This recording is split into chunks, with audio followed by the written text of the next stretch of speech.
ப்ரீவியஸாக போட்ட cruise car வீடியோவில் நம்ம காரில் இருக்கிற ஏசியோடைய இஷ்யூவை நான் வந்து சொல்லியிருப்பேன். அதுக்கு என்ன சொல்யூஷன் நாங்கள் கொடுத்தோம் அப்படின்றத வந்து நான் சொல்ல போகிறேன். நாங்கள் அப்படின்னா ஹெச்விஎஸ் ஆட்டோ கேர் நம்ம தொப்புல இருக்கிற நம்ம நண்பர் தான்.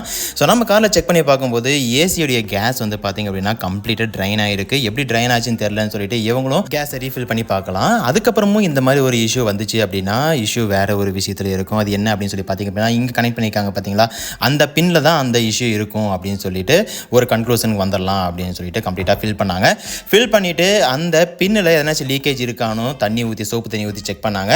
பட் எந்த ஒரு இஷ்யூவும் இல்லை இப்போதைக்கு. ஏசி கேஸை கம்ப்ளீட்டாக ஃபில் பண்ணிவிட்டு ஆன் பண்ணி பார்த்தா அவ்வளோ சூப்பராக ஏசியெல்லாம் வந்துச்சிங்க.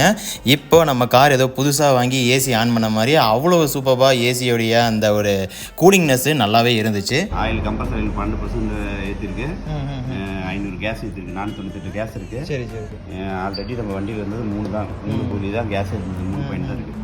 அந்த பின்னுக்கு தான்